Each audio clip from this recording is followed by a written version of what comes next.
This video was recorded on the 30th of April 2022. This was my first inspection of these two 10-frame Langstroth hives. 1 week prior to this, I had installed a 5-frame nucleus hive, one into each of these boxes. So I've applied smoke to the one hive, the entrance, and I'm taking off the cover, and then I'm going to work to remove the feeder, which is a little bit harder to remove. These feeders that I've been using have been working quite well. I don't actually have the shell, the medium box shell on there right now. I had taken them off the previous day. I can't remember why. There, I'm setting aside the feeder. I had some difficulty keeping the smoker lit again this time, but I messed around with it after performing these inspections, and I was able to keep it lit for quite a lot longer. Previously, I had been dumping flammable material in and then dumping a match in and hoping that it would stay lit, and I learned that it needed to be built a little bit more like an ordinary fire. So here I'm holding up one of the frames that was completely empty a week prior. The black foundation was untouched, and you can see that the bees have begun to draw it out with this white comb, this whitish comb. That's an unnatural color. Normally it would be darker than this, or at least this is what I've been told. The reason that it's so light is because they're being fed with granulated sugar. But they've made quite a bit of progress even on that outermost frame. This was the outermost, one of the outermost frames was closer than the other by nature of there being 5 nucleus frames. The odd number meant that one was going to be closer than the other. Here's the second closest on that side. This one's been even more drawn out. I was thoroughly impressed by the work that they accomplished in just a week. And here I'm just setting them into the frame holder. So I think now I'm going to get into the nucleus frames. And so I was looking for the queen this entire time. I did not find her on my first pass. I had to come back later before I found the queen. I think she might have been on this frame actually, and I just missed her. We'll see in a little bit. It's worth noting that the way I'm handling the frames in this video is rather terrible. The frame should always be kept perpendicular to the ground so that the cells are never, the cells should always be parallel to the ground so that anything in them cannot drop out onto the ground. And I think that's also the way in which the comb is the strongest, is when it's when the frame is perpendicular to the ground. So whenever I'm holding a frame flat, even for a moment, that's bad. Another correction that I should make in my previous video where I did the installation, I incorrectly said that Saskatraz bees were more aggressive than Italians. I don't believe that that is true, and I feel bad that I have slandered the good name of the Saskatraz hybrid breed. So I set the record straight. So continuing to go through, the frames that are, the wood is darker are the ones from the nucleus box that needed no additional work to get going, and so they're of less interest to me, which is probably why I missed the queen the first time through. I was not looking as closely at the nucleus frames. So there, for instance, right there, I was holding the frame rather poorly. I'm not completely sure what I was showing to the camera here. I think this might just be a capped brood, and I wanted the camera to see some capped brood. So that's what you're looking at there underneath those bees is pupa underneath those capped cells. So those are bees that are getting close to maturing into adulthood.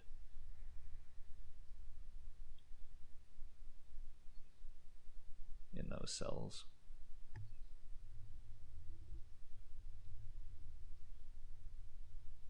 Here again, I'm holding a frame flat over the ground and even carrying it in that manner. This is bad.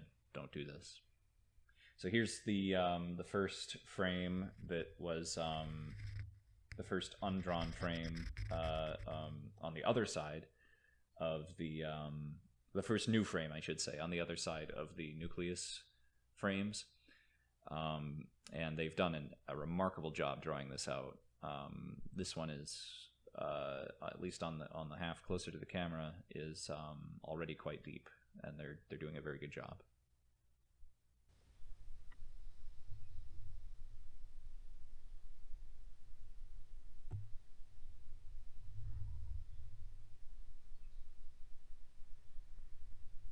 So during these inspections, I'm looking for the queen. I've not found her yet.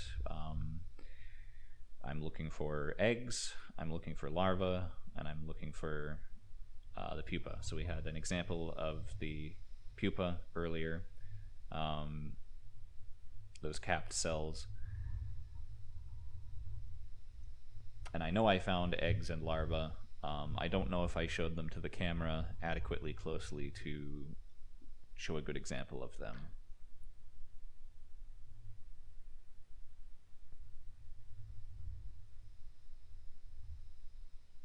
So here I think I'm working my way backward through the hive now, looking for the queen.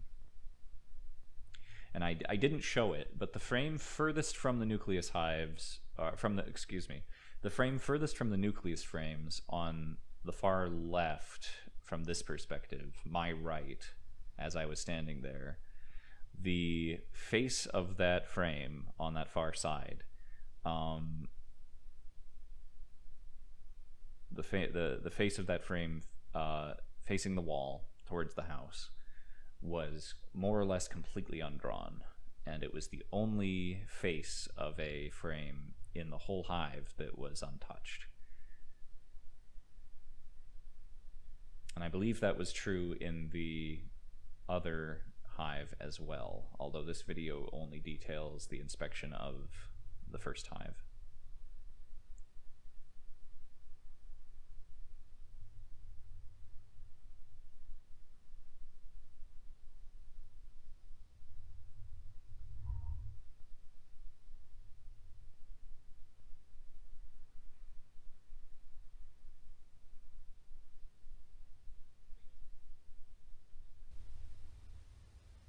So the queen is in the upper right-hand corner as we're looking here.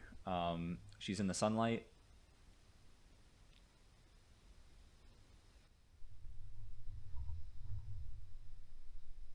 If you need to go back and take another look, she does have a yellow dot on her back. She stands right out if you're looking in the right spot.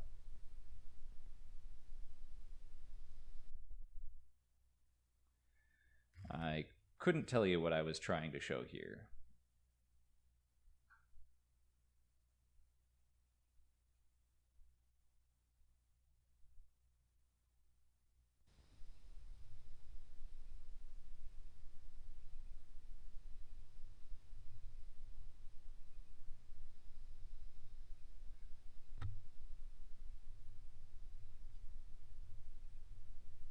So now I'm trying to get all of the frames back into the box without squishing any bees. This is easier said than done. There goes in the final frame. And now I'm taking the frame holder off and getting those frames centered as best I can using the hive tool. And now a little bit of an extra. This is not something I'll usually be doing, but I elected to take off the solid bottom board in favor of a screen bottom board.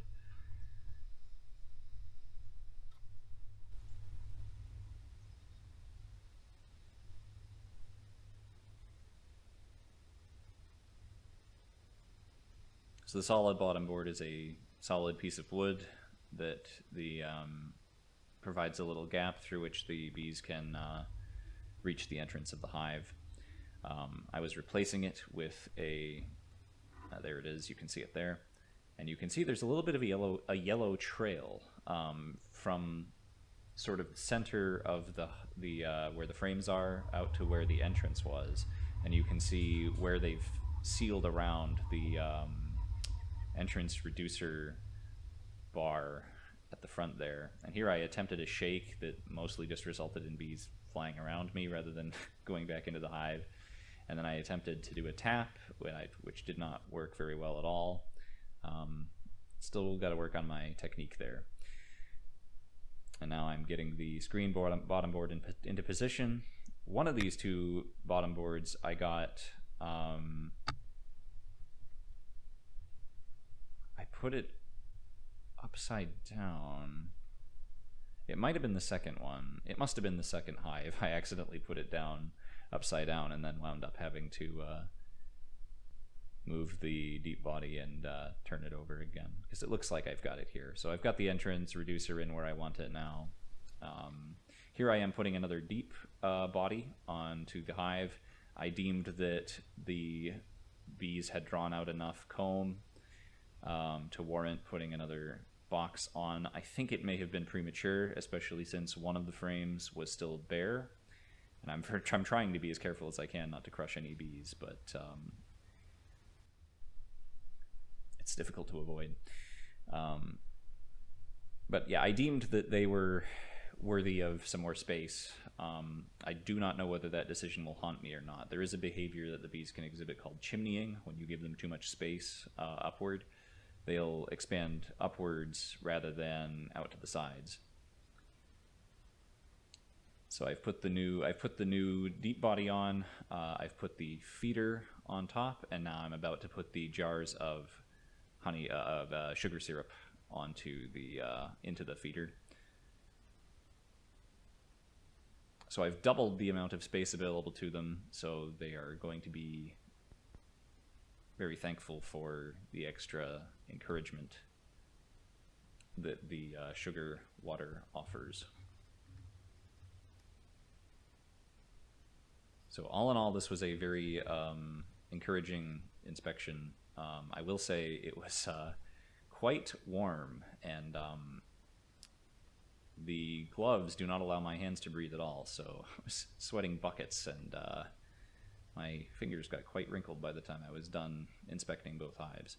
This also took much longer than it should have, because it was my first time doing an inspection. So rather than taking about 15 minutes, it took more like 40. But hopefully it will be better next time. And here I am just putting a cinder block on top. This is much taller than it was before. I'm making sure that the wind does not knock the whole thing over.